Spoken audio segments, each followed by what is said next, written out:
Welcome students. ચાલો વિદ્યાર્થી મિત્રો, આપણે આગળના લેક્ચરમાં ન્યૂટનનો ગતિનો પ્રથમ નિયમ જોઈ ગયેલા કે ન્યૂટનનો ગતિનો પ્રથમ નિયમ અને ગેલિલિયોનો જે પ્રયોગ છે એની તારવણી આપણે જોઈ અને એના આધારે ન્યૂટનનો ગતિનો આપણે પ્રથમ નિયમ જોયો. એ પ્રથમ નિયમ શું હતો કે જ્યાં સુધી કોઈ પદાર્થ પર અસંતુલિત બાહ્ય બળ ન લાગે ત્યાં સુધી સ્થિર પદાર્થ સ્થિર રહે છે અને અચળ વેગી ગતિ કરતો પદાર્થ પોતાની અચળ વેગી ગતિ જાળવી રાખે છે.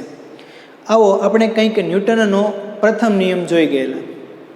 હવે આગળ આપણે જોવાનું છે કે જડત્વ એટલે શું? તો જડત્વ એટલે એવું કહી શકાય કે પદાર્થ પર જ્યાં સુધી કોઈ અસંતુલિત બાહ્ય બળ ન લાગે ત્યાં સુધી પદાર્થ પોતાની સ્થિર કે અચળ વેગી ગતિની જે અવસ્થા છે તે અવસ્થા જાળવી રાખવાનો પ્રયત્ન કરશે. પદાર્થના આ ગુણધર્મને જડત્વનો ગુણધર્મ કહે છે અથવા તો એને જડત્વ કહેવામાં આવે છે. પદાર્થ પોતાની ગતિની અવસ્થામાં થતા પરિવર્તનનો વિરોધ કરે છે.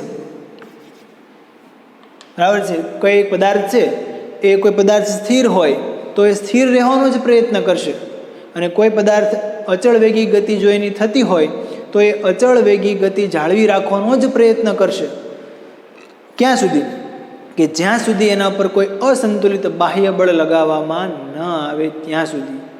તો એવો જે ગુણધર્મ છે એને જડત્વનો ગુણધર્મ કહેવામાં આવે છે. પણ તમે આપણે કહ્યું સર જે ન્યૂટનનો ગતિનો પ્રથમ નિયમ છે પણ એવો જ છે. હા, ન્યૂટનનો ગતિનો પ્રથમ નિયમ અને જડત્વનો ગુણધર્મ બંને સુસંગત છે. એટલા માટે જ જે ન્યૂટનનો ગતિનો પ્રથમ નિયમ છે એને જ જડત્વના નિયમ તરીકે પણ ઓળખવામાં આવે છે. જો તમને એવું પૂછવામાં આવે કે ભાઈ જડત્વનો નિયમ લખો અને સમજાવો, તો તમારે જડત્વના નિયમ છે એ ન્યૂટનનો ગતિનો પ્રથમ નિયમ જ છે. આ તો એક જડત્વનો ગુણધર્મ છે કે કોઈ પદાર્થ હોય એ સ્થિર અવસ્થામાં હોય તો સ્થિર જ રહે અને અચળ વેગી ગતિ કરતો હોય તો અચળ વેગી ગતિ ચાલુ જ રાખે છે. એટલે ટૂંકમાં એક એવો ગુણધર્મ કે કોઈ પદાર્થ છે એ એની જે પણ અવસ્થામાં હોય ને એ જ અવસ્થા જાળવી રાખવાનો ગુણધર્મ ધરાવે. એ જ અવસ્થામાં રહે કે જ્યાં સુધી એના પર કોઈ અસંતુલિત બાહ્ય બળ ન લગાવવામાં આવે ને ત્યાં સુધી. બરાબર છે? તો એવો જે ગુણધર્મ છે એને જડત્વના ગુણધર્મ તરીકે ઓળખવામાં આવે છે. ઉદાહરણ કે આપણે કહી શકાય કે ભાઈ કોઈ વસ્તુ છે એ પદાર્થ સ્થિર છે તો એ સ્થિર જ પડ્યો રહે જ્યાં સુધી એના ઉપર કંઈક બળ લગાવવામાં ના આવે ત્યાં સુધી. હવે એ જે જડત્વ છે એ જડત્વના અહીંયા આપણે પ્રકારો પણ છે. તો કયા કયા પ્રકારો? તો જો એના 3 પ્રકારો છે. એક છે સ્થિર પદાર્થનું જડત્વ. ગતિનું જડત્વ એટલે કે ગતિમાં કોઈ પદાર્થ હોય તો એ ગતિનું જડત્વ છે અને દિશાનું જડત્વ છે. તો આપણે પહેલાં સમજીએ સ્થિર પદાર્થનું જડત્વ. તો સ્થિર પદાર્થનું જડત્વ કેવું હશે કે જ્યાં સુધી કોઈ પદાર્થ પર અસંતુલિત બાહ્ય બળ ન લાગે ત્યાં સુધી પદાર્થ સ્થિર અવસ્થામાં જ રહેવાનો પ્રયત્ન કરે છે. કોઈ પદાર્થ છે એ પદાર્થ ઉપર જ્યાં સુધી આપણે અસંતુલિત બાહ્ય બળો ન લગાવવામાં આવે ત્યાં સુધી તે પદાર્થ સ્થિર સ્થિતિમાં હોય ને તો સ્થિર જ અવસ્થામાં રહે. બરાબર છે? તો એવું જે જડત્વનો જે ગુણધર્મ છે એ સ્થિર પદાર્થનું જડત્વ દર્શાવે છે. ઉદાહરણ તરીકે તમે પણ આ જે જડત્વ સ્થિર પદાર્થનું જડત્વ છે એનું મહેસૂસ બેટા વિદ્યાર્થી મિત્રો તમે પણ કરેલો હશે. ઉદાહરણ તરીકે તમે કોઈ બસમાં બેઠા હોય અને બસ અત્યારે સ્થિર છે, ઊભી છે, બસ ચાલતી નથી. આપણે સ્થિર પદાર્થનું જડત્વ સમજવાનું છે કે કોઈ બસ છે હજુ ઊભી છે, એને ઉપડવાની હજુ વાર છે અને એ બસની અંદર તમે ઊભા છો, સીટ ખાલી નથી, તમે ત્યાં એની લોબી છે એની અંદર તમે ઊભા છો. હવે તમારું આમ ધ્યાન નથી, તમે એક બસની અંદર સ્થિર બસની અંદર ઊભા છો. હવે જેવી એ બસ છે એ શરૂ થાય એટલે કે એ ગતિમાં આવશે. બરાબર છે? એટલે ઝટકા સાથે તો ગતિમાં આવવાની છે. જેવી બસ બધા વિદ્યાર્થી મિત્રો ગતિમાં આવશે એટલે કે ઉપડશે, આગળ જશે, તો શું થશે? બસ જેવી ગતિમાં આવશે તો તમે પાછળની બાજુ નમશો, એવું તમે પણ અનુભવ્યું હશે. બરાબર છે? તો આમ થવાનું કારણ શું છે? બરાબર છે? તો એક થવાનું જે કારણ છે એ જડત્વનો ગુણધર્મ જ છે. જડત્વના ગુણધર્મને લીધે આવું થતું હોય છે. તો તમને વિદ્યાર્થી મિત્રો આવું કેમ થતું હશે આપણે સમજીએ કે ભાઈ આપણા જે પગ છે, આપણા પગ જે બસનું તળિયું છે એ તળિયા પર આપણે ઊભા છીએ, એટલે કે આપણા પગ છે એ બસના તળિયું છે એના સંપર્કમાં છે. હવે બસ સ્થિર સ્થિતિમાં હતી, અચાનક સ્થિર સ્થિતિમાંથી બસ જેવી ઉપડશે એટલે કે ગતિમાં આવશે, તરત જ આપણા જે પગ છે એ બસના તળિયાની સાથે ગતિમાં આવશે. જ્યારે આપણા શરીરનો જે ઉપરનો ભાગ છે એ ઉપરનો ભાગ જડત્વના ગુણધર્મને લીધે એ જડ છે, જડત્વના ગુણધર્મને લીધે એ સ્થિર રહેવાનો પ્રયત્ન કરશે. નીચેનો ઉપરનો ભાગ છે એ સ્થિર રહેવાનો પ્રયત્ન કરશે, બરાબર છે. જેના લીધે આપણા પગ છે તે આગળની બાજુ જે બસની સપાટી છે એની સાથે સાથે આગળની બાજુ જશે. જ્યારે આપણી શરીરનો ઉપરનો ભાગ છે એ જડત્વને લીધે ત્યાં સ્થિર રહેવાનો પ્રયત્ન કરશે, જેના કારણે આપણે પાછળની બાજુ નમશું. પગ આપણે આગળ જતા રહીએ અને આપણે સ્થિર રહેવાનો પ્રયત્ન કરીએ, જેના કારણે આપણે પાછળની બાજુ નમીએ છીએ. તો એ જડત્વના ગુણધર્મને કારણે જ આવું થતું હોય છે.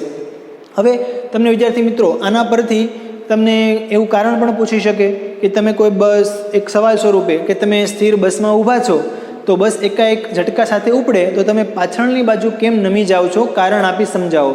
તો એની અંદર વિદ્યાર્થી મિત્રો તમારે આ જે સ્થિર પદાર્થનું જે જડત્વ છે એ જડત્વના આધારે એ કારણ તમારે આપવાનું રહેશે.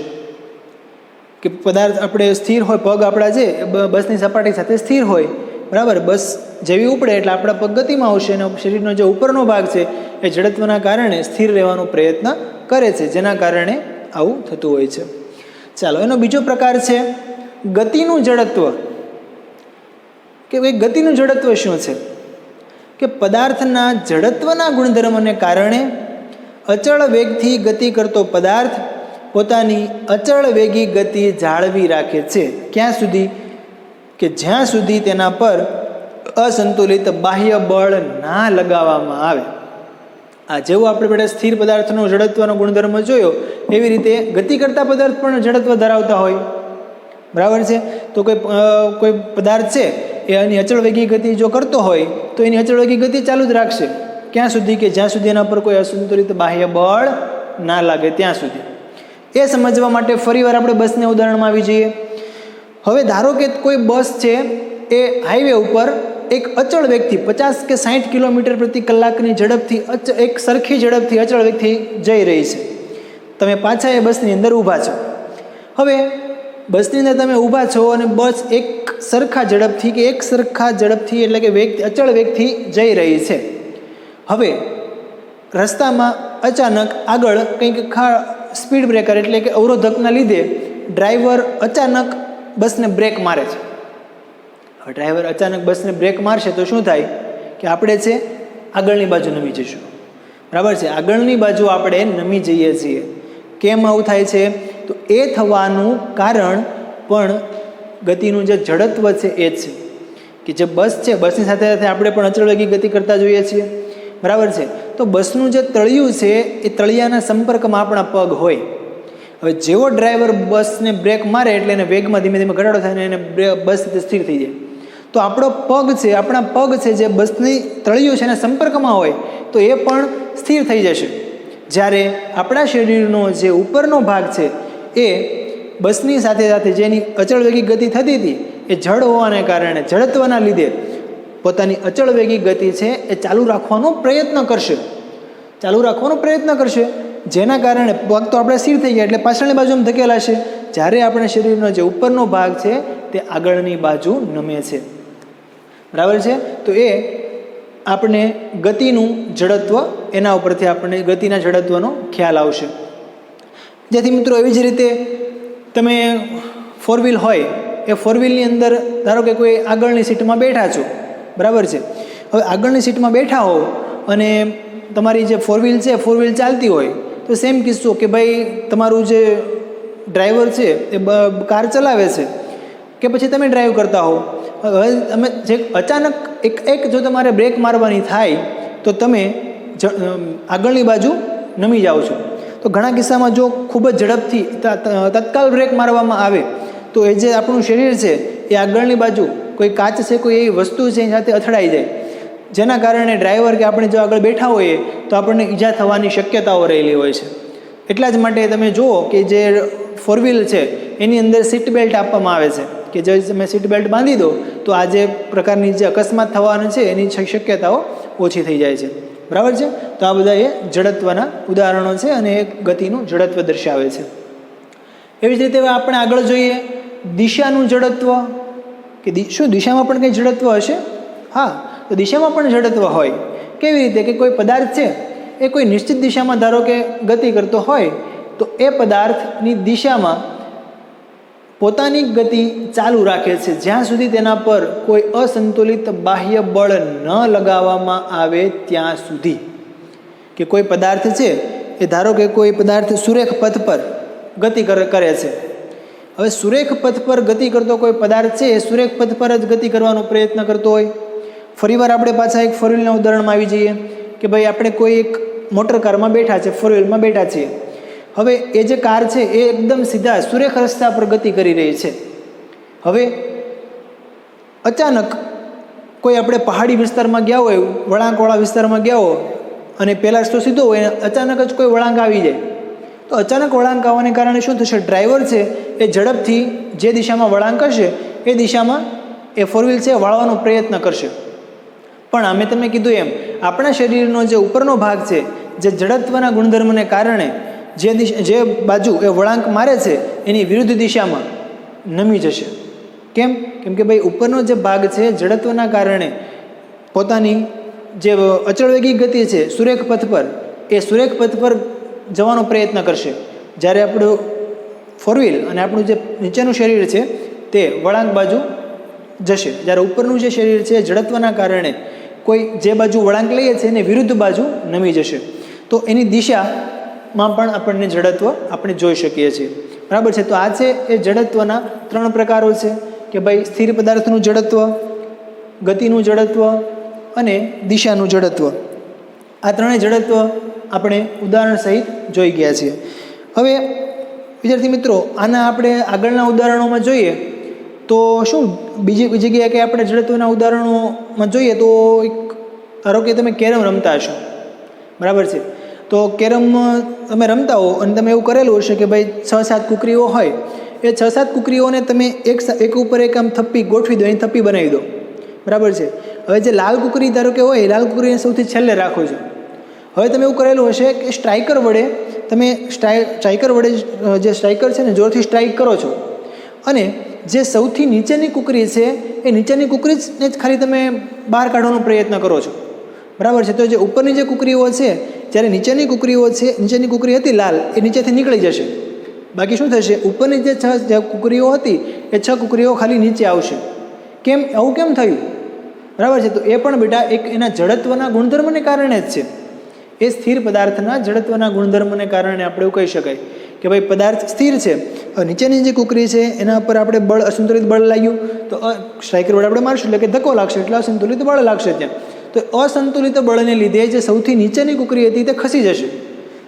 જ્યારે ઉપરની જે કુકરીઓ છે એ એના જડત્વના ગુણધર્મને કારણે ત્યાં જ સ્થિર રહેવાનો પ્રયત્ન કરશે, જેના લીધે તે નીચે ખાલી માત્ર અધો દિશામાં નીચે આવી જશે. બાકી એના સ્થાનમાં કોઈ ફેરફાર થશે નહીં. તો આ પણ એક જડત્વનું ઉદાહરણ જ છે એમ આપણે કહી શકાય.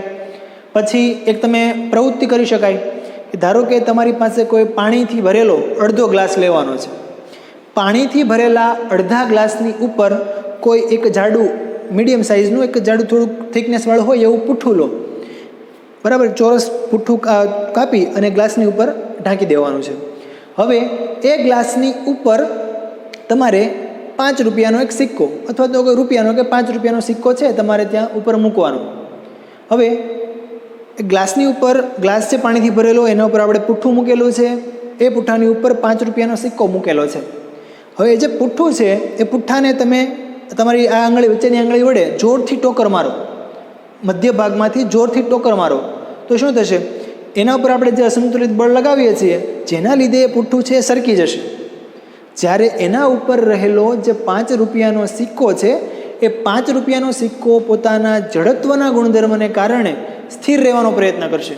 જ્યારે નીચે આપણે પૂઠું હોય તો એ પૂઠું ખસી જશે હવે જે 5 રૂપિયાનો સિક્કો છે એને કોઈ આધાર જ નથી મળવાનો.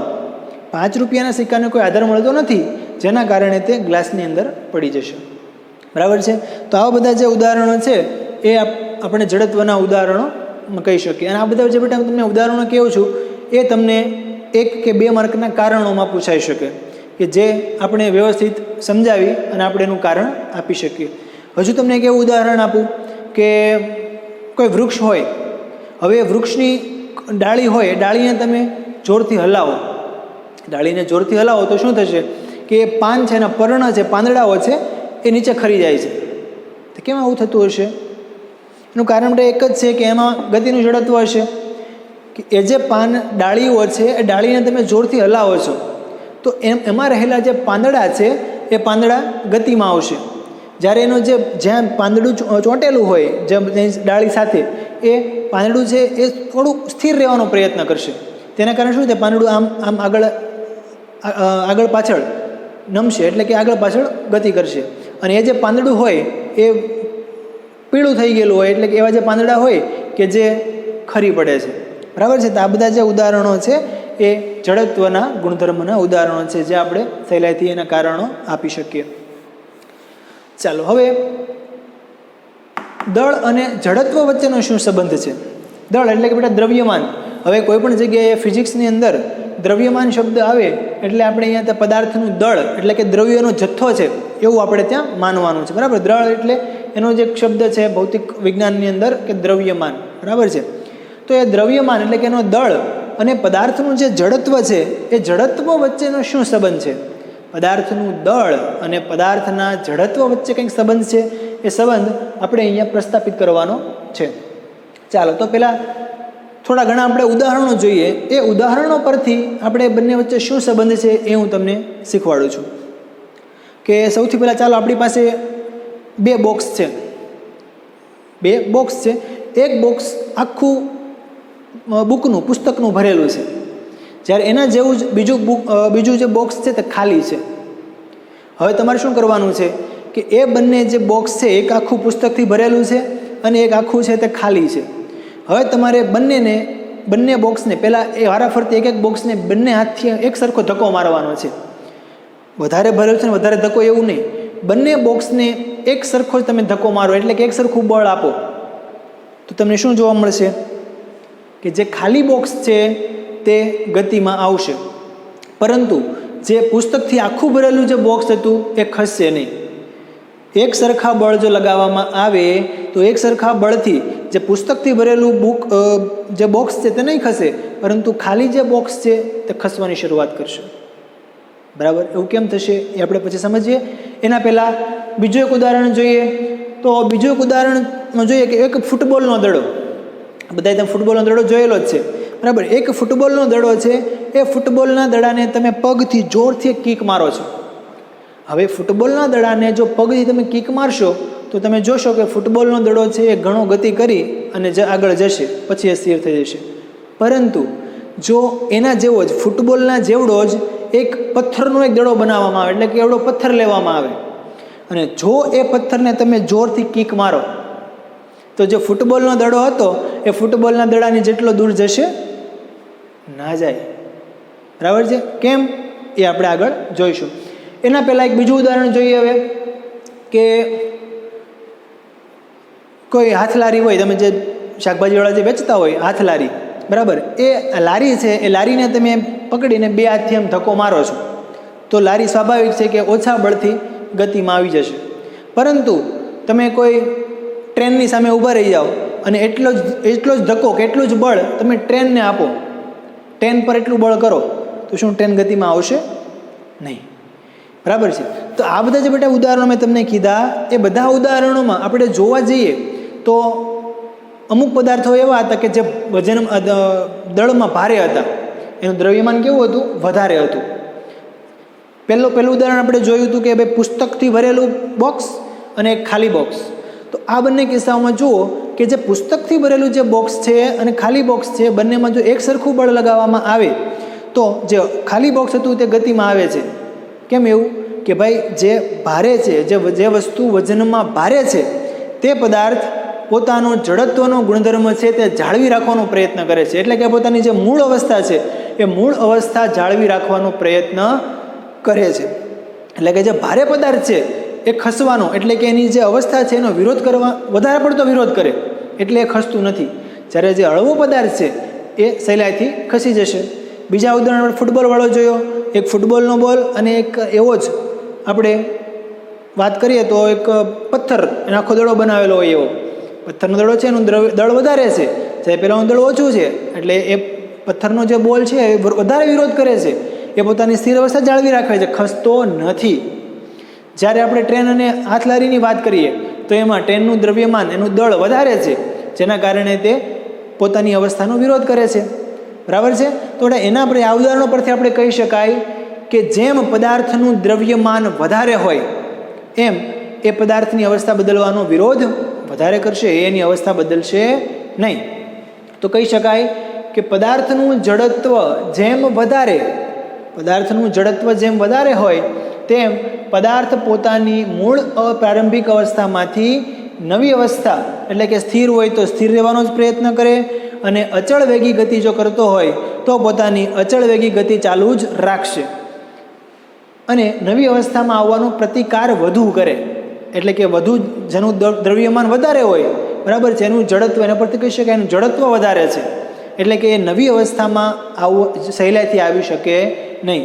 નવી અવસ્થામાં આવવા માટે એનો પ્રતિકાર છે, એનો વિરોધ હશે, કેવો હશે? વધારે. આમ કહી શકાય કે વસ્તુનું જડત્વ તેના દ્રવ્યમાન દ્વારા માપી શકાય છે.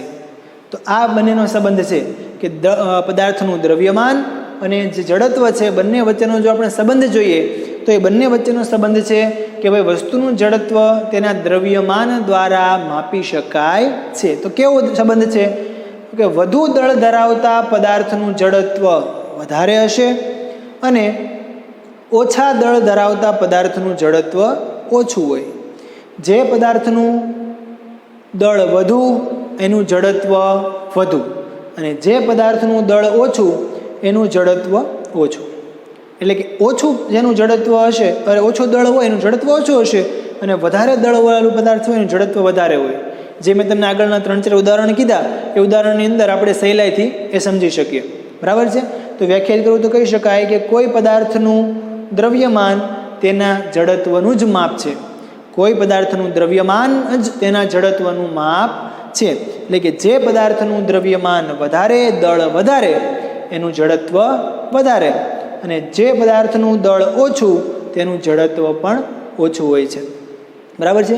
તો આ સમજવા માટે ધારો કે તમને હું 2-3 ઉદાહરણો આપું કે કોઈ એક રબરનો દડો છે, બરાબર, રબરનો દડો અને કોઈ એટલો જ સાઇઝનો કોઈ મોટો પથ્થર હોય, તો એ બંનેની જો સરખામણી કરવામાં આવે અને તમને પૂછવામાં આવે કે આ બંનેમાંથી કોનું જડત્વ વધારે છે, તો આપણે કયો આન્સર આપીશું કે જેનું દળ વધારે તેનું જડત્વ વધારે, અને જેનું દળ ઓછું તેનું જડત્વ ઓછું.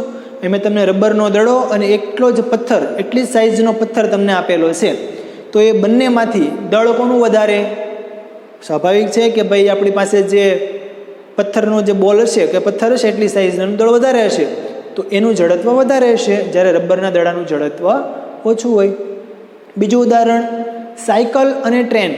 સાયકલ અને ટ્રેનમાંથી કોનું જડત્વ ઓછું અને કોનું જડત્વ વધારે? તો જેનું દળ વધારે એનું જડત્વ વધારે, જેનું દળ ઓછું તેનું જડત્વ ઓછું. તો સાયકલ અને ટ્રેનનું દળ વધારે એટલે એનું જડત્વ વધારે, સાયકલનું દળ ઓછું એટલે એનું જડત્વ ઓછું. ચાલો એક ઉદાહરણ તમને આપું કે તમારે મને આન્સર આપવાનો. 5 રૂપિયાનો સિક્કો અને 50 પૈસાનો સિક્કો, આ બંનેમાંથી કોનું જડત્વ વધારે? 5 રૂપિયાનો સિક્કો અને 50 પૈસાનો સિક્કો, આ બંને સિક્કામાંથી 5 રૂપિયાનો જે સિક્કો છે એનું જડત્વ વધારે હશે. કેમ? કેમ કે એનું દળ વધારે, અને 50 પૈસાના સિક્કાનું દળ ઓછું છે એટલે એનું જડત્વ ઓછું હશે. તમને બેટા જો ઊંધું પૂછે તો પણ આપણે સરળતાથી આન્સર આપી શકીએ કે કોઈ ઈંટ છે, ઈંટ અને કોઈ પથ્થરનો નાનો એવો ટુકડો હોય, ઈંટ અને પથ્થરનો નાનો ટુકડો છે, એ બંનેમાંથી કોનું જડત્વ વધારે? બરાબર છે? તો તમે કહી શકો કે પથ્થરનું દળ છે એ વધારે છે, બરાબર છે, અને પેલો જે છે નાનકડો ટુકડો પથ્થરનો એનું જડત્વ હશે તે ઓછું હશે. તો આપણે કોઈ પદાર્થ છે એના દ્રવ્યમાન કે દળ પરથી એના જડત્વનું માપ નક્કી કરી શકીએ છીએ. તો એ દ્રવ્યમાન અને જડત્વ વચ્ચેનો સંબંધ દર્શાવે છે. તો વિદ્યાર્થી મિત્રો, આ સેશનની અંદર આપણે આટલું જ રાખીએ. આની અંદર આપણે જડત્વ જોઈ ગયા કે જ્યાં સુધી પદાર્થ પર અસંતુલિત બાહ્ય બળ ન લાગે ત્યાં સુધી પદાર્થ સ્થિર હોય તો સ્થિર જ રહે, અને અચળવેગી ગતિ કરતો હોય તો પોતાની અચળવેગી ગતિ ચાલુ રાખશે. એ છે જડત્વનો નિયમ. અને એના 3 પ્રકારો: સ્થિર પદાર્થનું જડત્વ, ગતિનું જડત્વ, દિશાનું જડત્વ. એના ઉપરથી જે પૂછાતા કારણો પણ આપણે જોઈ ગયા, અને દળ અને જડત્વ વચ્ચેનો સંબંધ આપણે જોઈ ગયા. હવે આગળના લેક્ચરમાં વિદ્યાર્થી મિત્રો આપણે વેગમાન એટલે શું તે અને ગતિનો બીજો નિયમ એની આપણે ચર્ચા કરીશું. Thank you.